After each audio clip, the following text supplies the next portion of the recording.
বাংলাদেশের সাবেক সফল প্রধানমন্ত্রী, মাদার অফ ডেমোক্রেসি, আপসহীন দেশ নেত্রী বেগম খালেদা জিয়া দ্রুত সুস্থতার জন্য ওমরা পালন করতে সৌদি আরব পৌঁছেছেন নোয়াখালী জেলা বিএনপির আহ্বায়ক মাহবুবুল আলমগীর আলো এবং সোনাইমুড়ি উপজেলা বিএনপির যুগ্ম আহ্বায়ক সাইফুল্লাহ মাসুদ। গতকাল Jeddah king Abdul Aziz international এয়ারপোর্টে নোয়াখালী জাতীয়তাবাদী ঐক্য পরিষদ সৌদি আরব কেন্দ্রীয় কমিটির নেতৃবৃন্দ তাদের ফুল দিয়ে উষ্ণ অভ্যর্থনা জানান। এ সময় উপস্থিত ছিলেন নোয়াখালী জাতীয়তাবাদী ঐক্য পরিষদের সভাপতি ও সৌদি আরব পশ্চিমাঞ্চল বিএনপি আহ্বায়ক মোহাম্মদ স্বপন, উপদেষ্টা সাখাওয়াত হোসেন, সাধারণ সম্পাদক হোসেন রাজু, সিনিয়র সহসভাপতি মঞ্জুর হাসান আলভি, পৃষ্ঠপোষক সোহেল আহসান, আইয়ুব আলী, নুরুদ্দিন সুমন, শরাফাত আলী, কামাল হোসেন, জহিরুল ইসলাম মিথুন, শাহিন হোসেন তোতা সহ অসংখ্য নেতাকর্মী। জনাব মাহবুবুল আলমগীর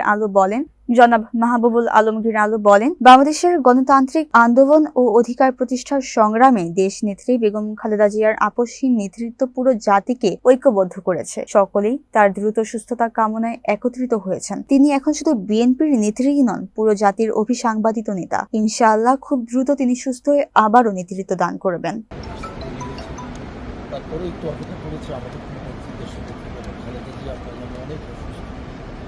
অসুস্থতার মধ্যে তাকে ফিরে আসতে কাজ ছিল। বিএনপির পক্ষ থেকে শুভেচ্ছা অভিনন্দন জানিয়ে এই সংক্ষিপ্ত ধন্যবাদ। মানুষ দায়িত্বশীল